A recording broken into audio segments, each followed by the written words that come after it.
Hola, buenas tardes.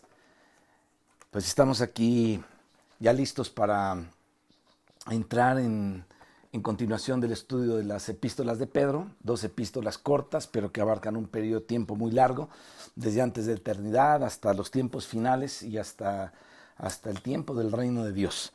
Entonces hemos estado hablando acerca de la fe, de cómo por medio de la fe nosotros tenemos que ser guardados por el poder de Dios para poder llegar a salvar nuestra alma y poder disfrutar a Cristo el día en que Él aparezca. Y bueno, eso es lo que hemos estado viendo. Hicimos énfasis en el versículo 5 del capítulo 1 la vez pasada. Y me gustaría comenzar con una pequeña oración para poder introducirnos, que el Espíritu de Dios nos introduzca en todo esto, con todo lo que vamos a ver en este estudio.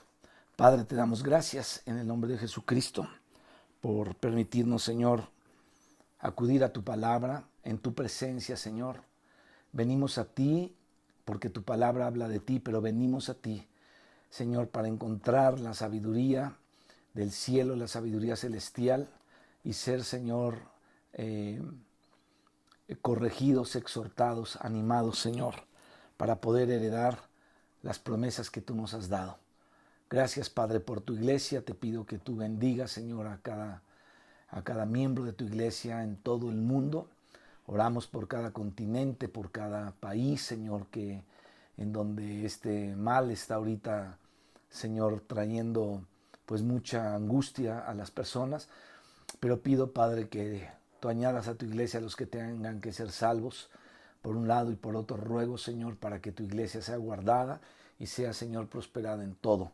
En el nombre de Jesús, pon, Señor, un cerco como lo pusiste en la vida de Job, para que cada familia cristiana, cada familia que ha nacido de nuevo, Señor, pueda ser guardada de todo mal en esta tierra. Y en unión, Señor, con todos los que están viendo este video, te pido, Padre, que sea atado todo poder del maligno en contra de tu iglesia, porque tu palabra dice, Señor, que las puertas del infierno no prevalecerían contra ella. Señor, te pedimos por todos los desvalidos, todos los que no tienen nada. Oramos, Padre, para que tú les bendigas, y si está, Señor, poner en nuestro corazón que vayamos a ver a alguien o algunas personas o algún gremio de personas en el tiempo que tú digas para hablarles de todo esto y ayudarles en lo que podamos, Señor, que podamos recibir de ti, Padre, todo esto. Bendice este tiempo, que tu Espíritu Santo nos ayude, en el nombre de Jesucristo. Amén. Estamos hablando de la plena salvación que Dios Padre, Dios Hijo, Dios Espíritu Santo, el Dios de la Trinidad, nos dio.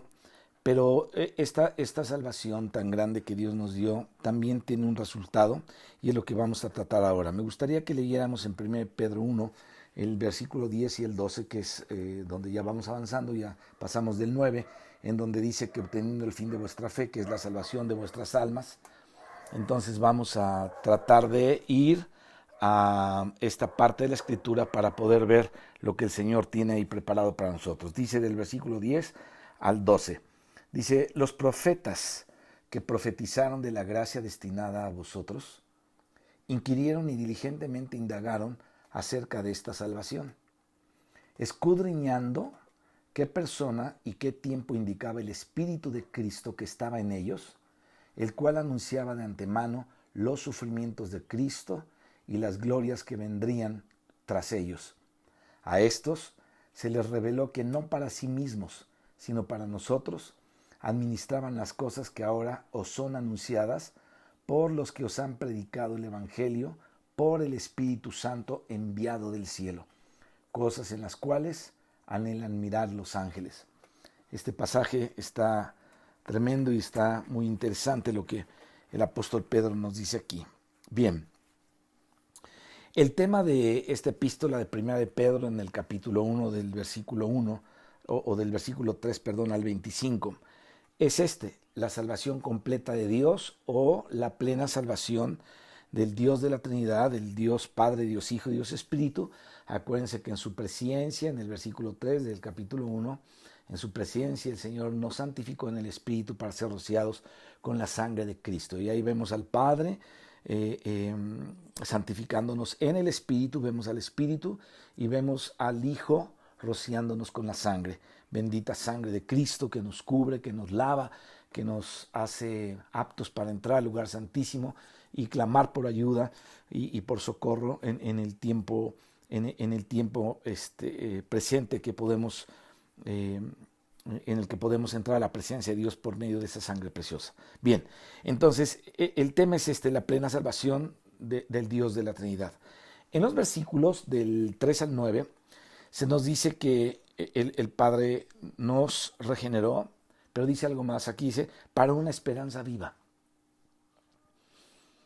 Ahorita es un tiempo en el que tenemos que albergar esta esperanza viva y pedirle al Espíritu Santo que nos abra los ojos, el entendimiento para ver lo importante que es que en este tiempo en el que aparentemente las esperanzas se están agotando en el mundo, nosotros tenemos una esperanza viva a la que el Padre nos llamó por medio de la regeneración. Es decir, el Señor nos hizo nacer de nuevo justamente para esta esperanza.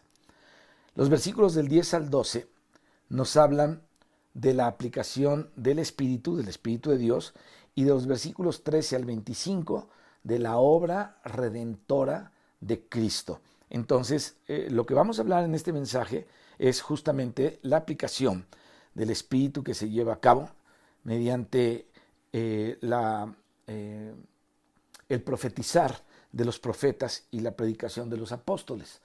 Porque aquí vemos muy claramente cómo el Señor habla de que el Espíritu de Cristo que estuvo en los profetas hablaron no para ellos, sino para nosotros todas estas cosas. Así es que hablemos un poquito de esto. Fíjate, según lo que Pedro dice en el capítulo 1, versículo 10 al 12, el Espíritu llevó a cabo una obra de aplicación, primeramente mediante los profetas, es decir, ellos profetizaron en el Antiguo Testamento. Mediante este profetizar de los profetas antiguotestamentarios, el Espíritu Santo lleva una aplicación. Y en segundo lugar, mediante la predicación de los apóstoles en el Nuevo Testamento. Así es que los profetas en el Antiguo Testamento llevaron a cabo esto por el Espíritu, y los apóstoles en el Nuevo Testamento también mediante el Espíritu. Y con esto vemos entonces que el Espíritu Santo se valió de dos grupos de personas. ¿Para qué? Para aplicar, porque Él aplicó la plena salvación de Dios a su pueblo escogido. Gracias a Dios por el Espíritu Santo, porque Él es el que aplica esta salvación tan grande, tan amplia, esta salvación tan completa, esta salvación que es plena, una plena salvación. El Espíritu Santo la aplica, tanto en el Antiguo Testamento aplicó todo esto, como la aplicó ahora con nosotros a través de los profetas primeramente y después de los apóstoles en el Nuevo Testamento. Y vemos aquí una vez más que todo el tema que el apóstol Pablo, la temática que el apóstol Pablo está tocando es muy amplia. Además, su contenido tiene muchas riquezas e incluye muchas cosas del Padre, del Hijo y del Espíritu. Aunque Pedro escribió solamente 8 capítulos, que no es tal vez mucho en comparación con lo que el apóstol Pablo escribió, aquí en estos capítulos el apóstol Pedro incluyó las riquezas divinas. Y puede ser que Pedro, respecto al mensaje que tenía del idioma griego, estuviera en un nivel inferior al de Pablo, pero debemos admirar el denuedo con el que Pedro escribió todo esto. Así es que él no se preocupó por la gramática, no se preocupó tal vez por lo fino que podría ser sus palabras o la amplitud de todo eso, sino en un buen estilo de composición. Más bien, Pedro encontró la manera de comunicar las riquezas divinas en sus escritos, y eso es lo que el Espíritu Santo hizo en él. Así es que en 1 Pedro 1:10 leemos: acerca de esta salvación, los profetas que profetizaron de la gracia destinada a vosotros, inquirieron, dice aquí, y diligentemente indagaron. Fíjate, Pedro sigue aquí el ejemplo del Señor en Lucas 24, 25 al 27 y luego del 44 al 46, en donde cita a los profetas del Antiguo Testamento. ¿Para qué? Para confirmar las enseñanzas, sus enseñanzas con respecto a la salvación, que está revelada en todo el Nuevo Testamento. Vamos allá a Lucas 24 para ver cómo se hizo referencia justamente a esta parte de de los profetas, y ahí en el versículo 25 al 27 de Lucas 24 encontramos que dice así, dice, entonces él les dijo, oh insensatos y tardos de corazón para creer todo lo que los profetas han dicho. Hace referencia a los profetas. Dice, ¿no era necesario que el Cristo padeciera estas cosas y que entrara en su gloria? Y vemos también todo lo que los profetas dijeron. Dice aquí, y comenzando desde Moisés y siguiendo por todos los profetas, les declaraba en todas las escrituras lo que de él decían. Así es que lo que está haciendo aquí el apóstol Pedro es también tomar de aquello que fue escrito y nombra a los profetas de cómo ellos indagaron por medio del Espíritu de Cristo que estaba en ellos acerca de esta salvación tan grande, y ahora los apóstoles podían hablar de todo esto justamente. En el versículo 10, Pedro dice que los profetas, dice aquí, profetizaron, dice, de la gracia destinada a vosotros. De la gracia destinada a nosotros. En este versículo, la gracia es un sinónimo de salvación. O sea, se está refiriendo a la salvación, obviamente que es una gracia de Dios. Y también en el versículo 13, la gracia se refiere aquí a la salvación de Dios. Juan 1:14 dice que el Verbo se hizo carne y que fijó el tabernáculo entre nosotros, lleno de gracia. Así es que esta gracia podemos darnos cuenta que es Dios mismo en el Hijo que nos fue dado para que nosotros nos gocemos en esta vida nueva que Él nos dio y nos gocemos en esta vida eterna que Él nos dio. Así es que esta gracia es el Hijo de Dios que nos fue dado a nosotros para que le disfrutemos. Luego en 1 Corintios 15:10, Pablo dice, pero por la gracia de Dios soy lo que soy, y su gracia para conmigo no ha sido en vano. Antes he trabajado mucho más que todos ellos, pero no yo, sino la gracia de Dios conmigo. Esta gracia a la cual el apóstol Pablo se refiere y la nombra 3 veces en este versículo es justamente este Cristo resucitado que vino a ser el segundo consolador y que vino a ser lo que dice el mismo Pablo, inspirado por el Espíritu en 1 Corintios 15:45, el Espíritu que nos vivifica, el Espíritu vivificante, para introducir en nosotros a este Dios precioso que se procesó, porque Dios se procesó. Dios, a través de todo lo que está escrito desde el Antiguo Testamento y el Nuevo Testamento, nos damos cuenta que Él llevó a cabo un proceso. Se mostró a los profetas, luego se hizo carne, el Verbo, luego ya Jesucristo aquí en la tierra, murió en la cruz, bajó a las partes más bajas, resucitó al tercer día, venciendo a la muerte, subió hasta la diestra del Padre, le fue entregado el reino, le fueron entregadas todo el poder y toda la gloria, fue exaltado, ensalzado en las alturas, como lo había profetizado Daniel, como lo había visto Daniel en su libro, nos lo cuenta, de cómo el anciano de días recibe al Hijo y entonces lo pone a su diestra hasta que ponga a tus enemigos debajo de sus pies. Pero Cristo no se quedó ahí solamente, sino que vino como Espíritu Santo, como Espíritu vivificante, a la vida de todos sus discípulos, de todos sus creyentes, para poderlos hacer participantes y aplicar esta salvación que había sido profetizada desde antes y que ahora los apóstoles habían podido también hablar de ella y aplicarla mediante el Espíritu a todos los creyentes del Señor. Así es que la gracia de la cual Pablo habla aquí, pues es este Espíritu que trabajó para introducir a nosotros a este Dios precioso que se procesó en resurrección como nuestra vida, como el suministro de vida, como lo que necesitamos para la vida, a fin de que vivamos en resurrección. Así es que la gracia de este Dios de la Trinidad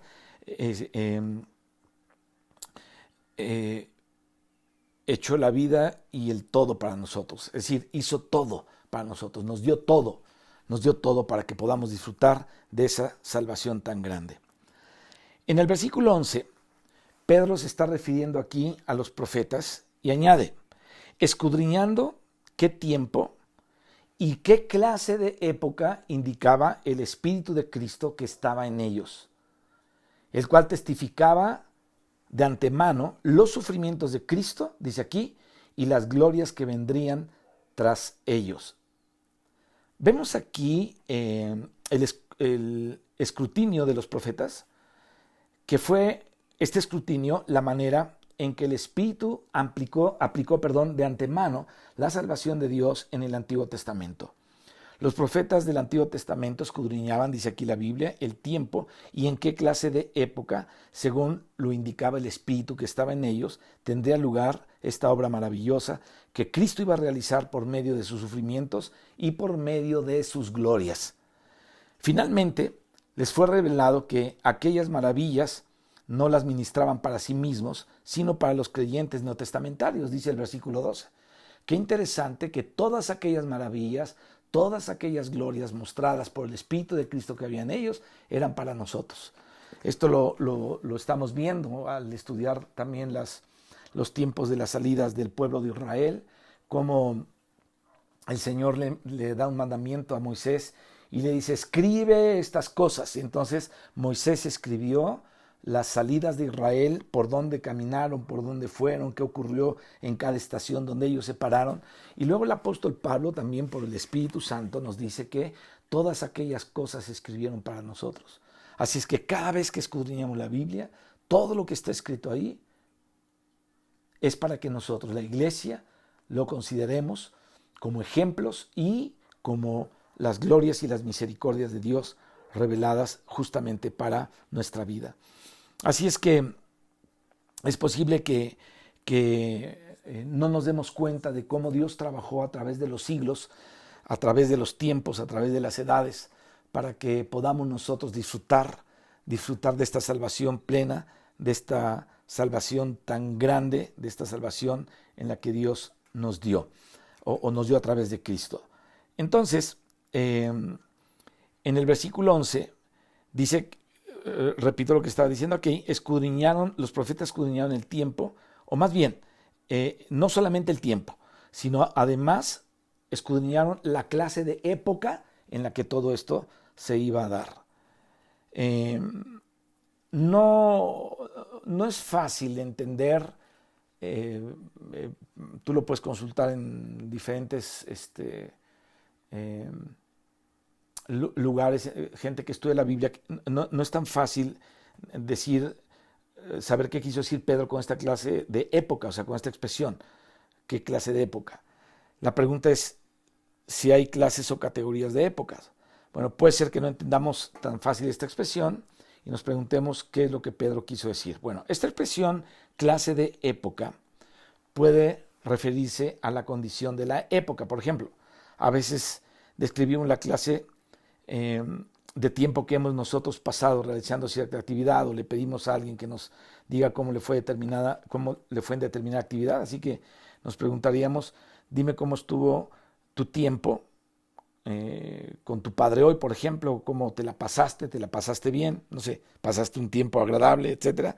Y por otra parte, esta frase, clase de época, también podría ser referencia a una de las estaciones del año, no sé, el invierno, la época de frío, o el verano, la época de calor, etcétera. Pero con este ejemplo lo que queremos hacer es ayudar un poquito a entender lo que Pedro quiso decir cuando usó esta expresión clase de época. Ahora, con relación a la venida del Señor Jesucristo y a sus sufrimientos, los profetas no solamente escudriñaron en cuál época sucederían estas cosas, sino también la clase de época en las que ellas ocurrirían. O sea, la época y la clase de época que sería esta en las que las cosas iban a ocurrir. Y hay varios versículos en las profecías del Antiguo Testamento que nos indican que el ungido de Dios, el Mesías, el Cristo, sufriría muchísimo para salvar al pueblo de Dios y sufriría muchísimo para poder cumplir el propósito de Dios. Ahora, según estas profecías, era necesario que el ungido de Dios sufriera. Aquel a quien Dios había designado para que cumpliera su comisión, era necesario que sufriera. Y los profetas de la antigüedad sabían esto, porque a ellos les fue revelado. Y dedicaron un tiempo considerable indagando cuándo sufriría el Mesías. El Mesías iba a sufrir, era una época en la que se iba a dar ese sufrimiento, y ellos ocuparon tiempo en indagar cuándo sufriría el Mesías. ¿Qué quiere decir esto? Que ellos procuraban saber en qué tiempo sufriría él. Y además, también dice aquí que escudriñaron en qué clase de época sucedería esto. ¿Sería durante la época que se puede comparar al invierno o sería en la época en la que se puede comparar al verano, etcétera? Es por ello que en el 1 al 11 de Primera de Pedro, Pedro habla de la clase de época. Hemos visto que las características de Pedro en sus escritos es el uso de expresiones particulares. Esto lo vimos desde el principio de la introducción, cuando estuvimos hablando acerca de un mensaje o dos mensajes a la introducción de las epístolas de Pedro, y veíamos que él utiliza expresiones particulares e incluso expresiones que denotan un corazón que amaba al Señor de una manera muy especial. Por ejemplo, en vez de decir sangre, él usa la expresión la sangre preciosa. En vez de simiente, dice la simiente incorruptible. En vez de solamente qué tiempo, añade qué clase de época. Entonces, lo que Pedro aquí está hablando y está dejándonos ver en el versículo 11, no fue solamente algo que le vino a la mente, más bien fue algo basado en el Antiguo Testamento, y Pedro tenía un fundamento, tenía una base para todo lo que decía. Así que al hablar de la clase de época, él se estaba basando en el Antiguo Testamento.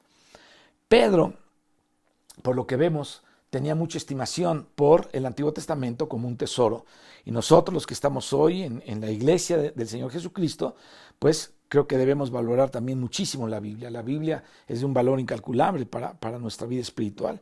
En ella está toda la revelación de Dios, así es que la debemos valorar muchísimo. Una característica sobresaliente de la iglesia del Señor es que, de la verdadera iglesia del Señor, es esta: valoramos mucho la palabra de Dios, ¿no? Y se invierte mucho tiempo leyéndola, algunos invierten más tiempo estudiándola, y bueno, y Dios les da mucha riqueza en todo eso. Y algunos de nosotros llevamos muchos años leyendo la Biblia diligentemente, otros tal vez no tan diligentemente, medio intermitentes, con mucha sobriedad, especialmente desde que el Señor nos tocó. Así es que hay una pregunta aquí especialmente para que le escuchen todos aquellos que han estado leyendo la Biblia con, vamos a decirlo así, con la seriedad de vida.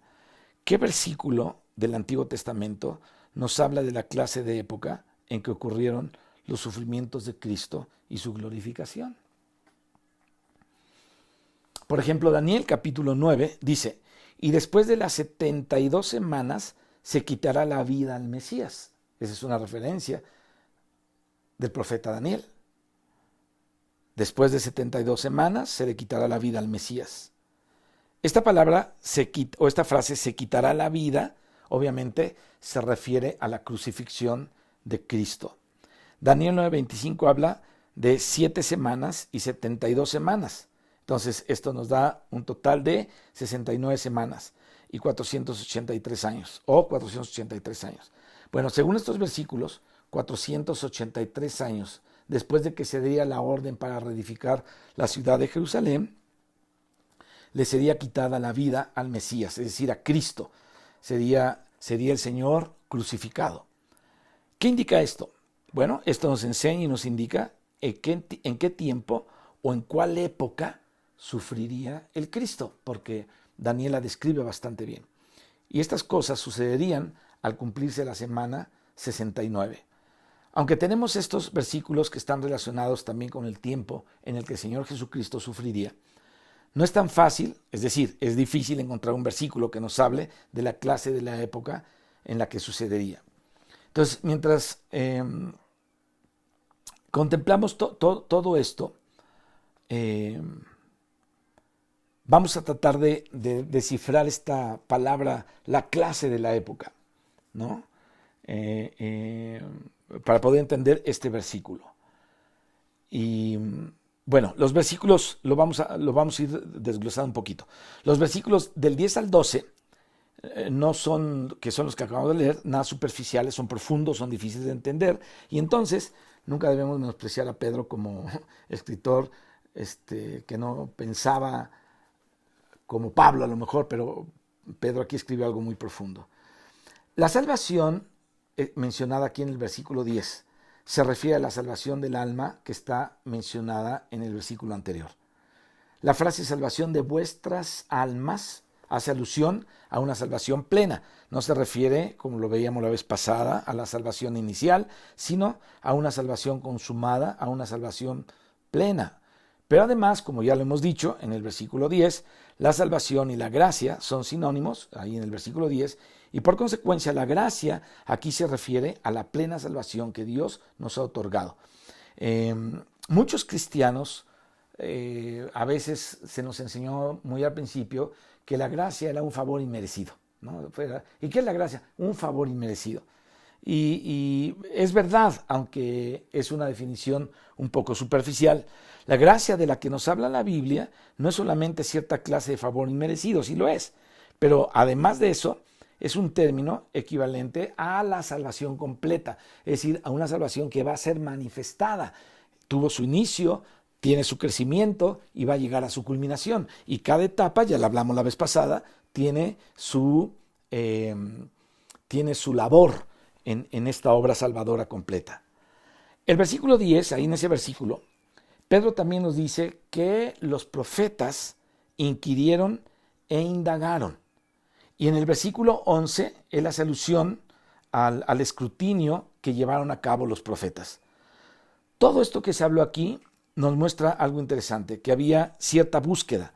Entonces, los profetas buscaban, indagaban, escudriñaban, comparaban lo que otros más antiguos habían hablado, etcétera, etcétera. Por ejemplo, Moisés, para escribir el Génesis y las genealogías, bueno, pues tuvo que ir a lo que dejó Noé, a lo que dejó Enoc, tuvo que ir a los escritos más antiguos que él para poder acomodar todo conforme a lo que está escrito en el libro de Génesis. Y entonces nos damos cuenta que aquí hubo una especie de búsqueda. Si consideramos el Antiguo Testamento y lo leemos desde Génesis a Malaquías, nos vamos a ver o a dar cuenta que todos los santos del Antiguo Testamento eran buscadores. Seguramente la búsqueda de ellos era una búsqueda muy intensa, tal vez mucho más intensa que la nuestra. En particular, los profetas indagaban y escudriñaban qué clase de época les indicaba el Espíritu de Cristo que estaba en ellos. Vamos a citar una vez más la primera parte de lo que Pedro dice aquí en el versículo 11. Escudriñando qué tiempo y qué clase de época indicaba el Espíritu de Cristo que estaba en ellos.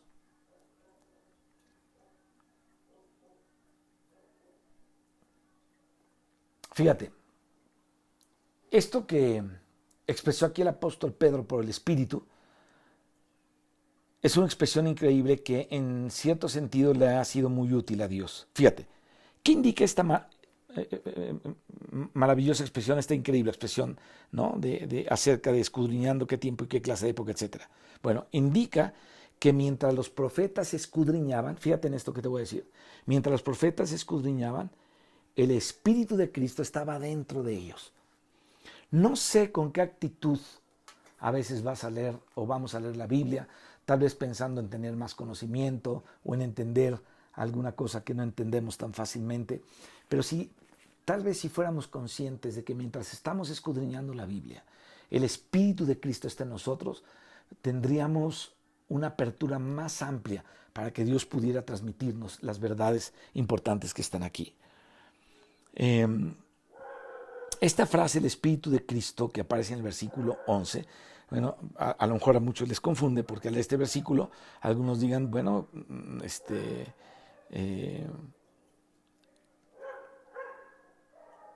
no había espíritu antes de la glorificación de Cristo, aún no había espíritu, es decir, no estaba el Espíritu Santo ahí,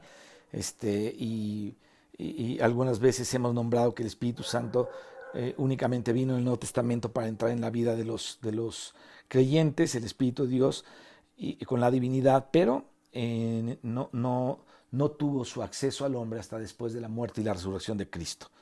Bueno, hemos de repente hablado de eso.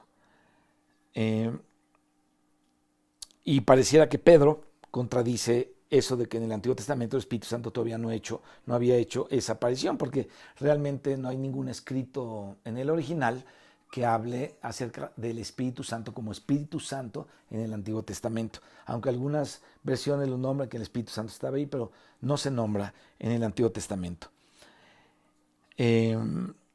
Bueno, en 1 Pedro 11, Pedro dice claramente que mientras los profetas inquirían y escudriñaban, el Espíritu de Cristo estaba en ellos. Así que vamos a examinar este asunto para entenderlo correctamente.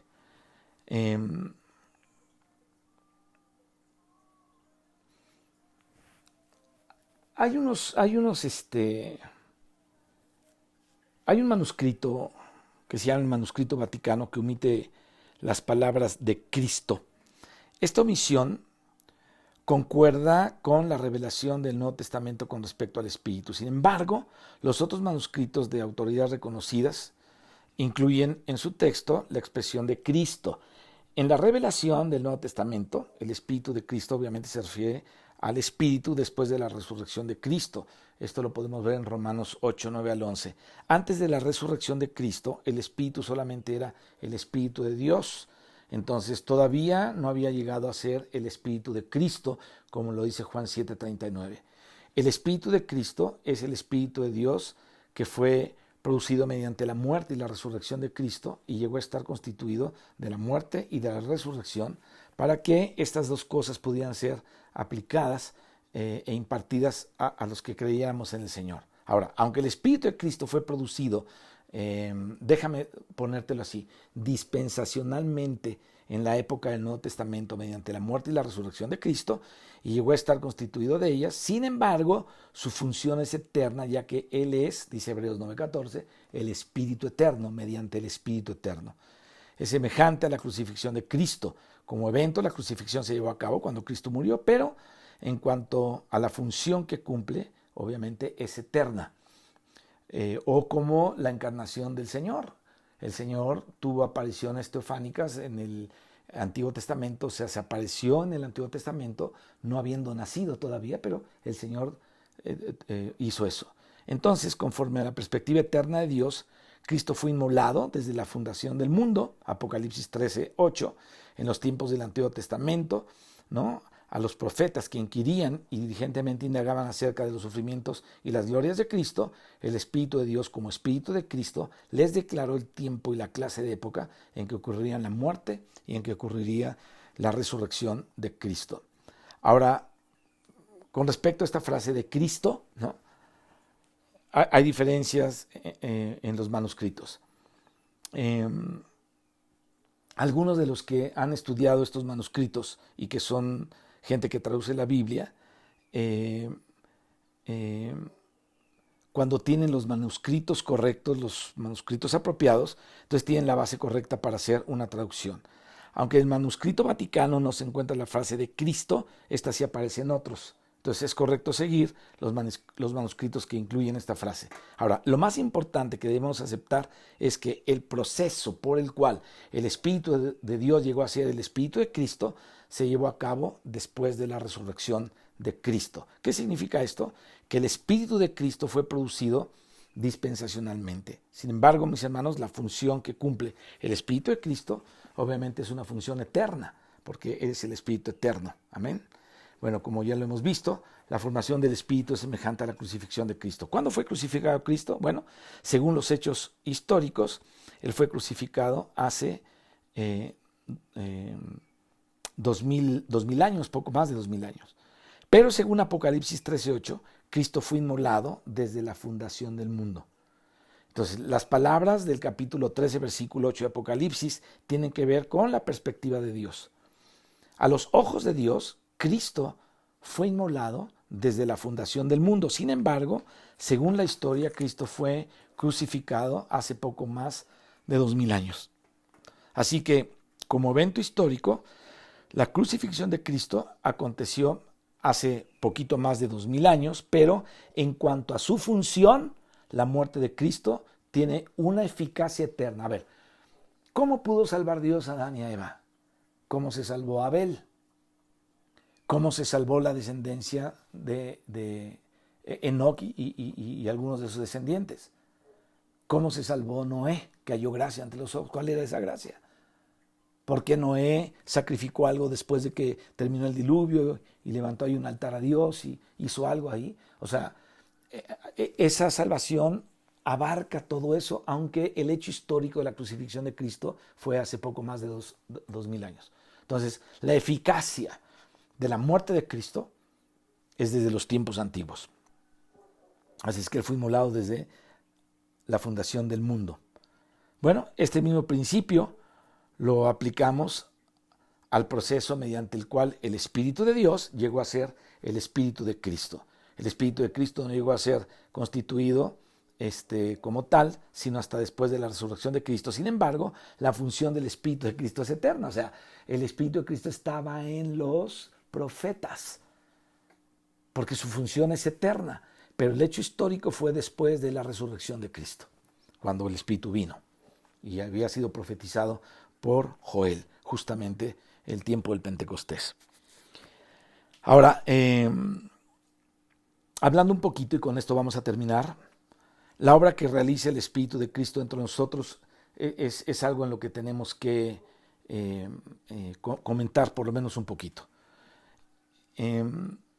Esto que escribió Pedro nos permite ver que mientras los profetas escudriñaban las Escrituras o escudriñaban todo esto, el Espíritu de Cristo estaba operando en ellos.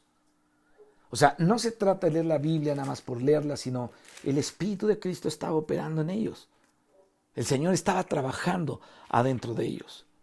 Del mismo modo, si nosotros escudriñamos o acudimos a la palabra santa con un corazón buscando al Señor, inmediatamente el Espíritu de Cristo va a obrar también en nosotros. Es por eso que cuando leemos la Biblia, sacamos cosas de ahí, nos sorprenden las cosas, entendemos cosas que no entendíamos, ubicamos muchos hechos y muchas circunstancias estando ahí en la presencia del Señor. Así es que yo creo que muchos tenemos esta experiencia y lo podemos testificar. Que cuando estamos estudiando la Biblia o estamos indagando, escudriñando las Escrituras, el Espíritu de Cristo nos aclara las cosas. Yo estoy leyendo en las mañanas el libro de los Hechos y el Espíritu de Dios me ha aclarado muchas cosas con respecto a Silas y Pablo en Filipos, con respecto a otros de los apóstoles, a Judas y otro que Dios nombró, era Judas y Silas también, para llevar a cabo una obra muy importante. Y yo veo cómo el Señor llevó a cabo sus planes para que el Evangelio fuera diseminado en todos lados y que la iglesia creciera y que toda la gente conociera que por medio de la fe en Jesucristo, que había resucitado a los muertos, era la única manera de salvarse. Entonces ha sido algo muy interesante porque tú estás ahí, pero el Espíritu de Dios está contigo mientras escudriñas las Escrituras. Es importante que lo tomemos en cuenta y que podamos ver qué gloriosa es esta frase que Pedro describe aquí. Así es que gracias, mis hermanos, a la operación del Espíritu de Cristo sobre nosotros, podemos ver muchas veces cosas incluso que exceden nuestra capacidad. O sea, nosotros estamos limitados a una cosa, aún teniendo concordancias en griego, concordancias en hebreo y teniendo 4 Biblias para ver ahí, si el Espíritu de Cristo no está ahí con nosotros, no vamos a poder recibir aquello como por parte de Dios. Va a ser muy difícil, pero gracias a que el Espíritu de Dios está ahí, podemos ver cosas que exceden a veces nuestra capacidad o muchas veces nuestra capacidad. Así es que debemos darle gracias a Dios, con esto nos vamos a quedar hasta hoy, de que cuando escudriñamos la palabra, el Espíritu de Cristo opera dentro de nosotros y trabaja dentro de nosotros. Así es que en este tiempo en el que estamos un poquito más en la casa y pues está casi prohibido ya salir, casi, aquí todavía no lo prohíben, pero ya es una sugerencia del presidente de la República que no había tenido. Hace 8 días nos dijo que podíamos ir a comer a las fondas con nuestra familia, pero parece que ayer en la mañana, hoy en la mañana ya nos dijo que recomienda que no salgamos. Entonces algo ha de saber. Así es que podemos pasar un tiempo o podemos pasar tiempos en la presencia de Dios. No digo que todo el día estemos ahí porque no tenemos tal vez la capacidad, pero de acuerdo a tu capacidad podemos darnos tiempos intermitentes para arrepentir a la Escritura, escudriñar algo, estar un momento en la presencia de Dios y poder interceder. Y mis hermanos, yo les quiero exhortar sobre todo a que no dejen de orar por la iglesia, de orar por los que les presiden en el Señor, por todos los que están trabajando en la obra, pero sobre todo por toda la iglesia en general. Oremos que Dios nos guarde y nos libre y que podamos tener salud en un tiempo en el que la salud va a ser o está siendo muy fácil perderse, que muchos la pierdan. También quiero orar para que en el tiempo en el que tú estés apartando para Dios tus ofrendas y tus diezmos, todo esto sea bendecido por Dios, como lo hemos hecho en las reuniones que hemos tenido siempre. Padre, te damos gracias por tu palabra. Te damos gracias, Señor, porque nos hemos dado cuenta, Señor, que mientras escudriñamos la Escritura, cuando estamos con un corazón dispuesto, Señor, el Espíritu de Cristo está en nosotros trabajando mientras indagamos las Escrituras y enseñándonos, Señor, cosas aún que están más allá de nuestro entendimiento. Te pido, Padre, que esta sea una experiencia, sobre todo en este tiempo en que estamos pasando un poco más de tiempo aquí adentro de la casa, y te rogamos, Señor, que tú nos des la gracia de poder estar en tu presencia. Bendice también cuando estemos apartando nuestras ofrendas y nuestros diezmos para tu obra, Señor, que necesita seguir adelante, Señor, y que confiamos en que tú vas a seguir supliendo para el sostén de todos los misioneros que estamos apoyando, Señor, y de todo lo que se está llevando a cabo en el local donde nos reunimos, su mantenimiento y todo lo que tiene que ver con la obra, podamos ser fieles, Señor, en todo esto también. Padre, que la bendición tuya y la bendición de Cristo y la unción del Espíritu Santo alcancen a todos tus hijos y nos bendiga en el nombre de Jesucristo. Amén. Bendiciones.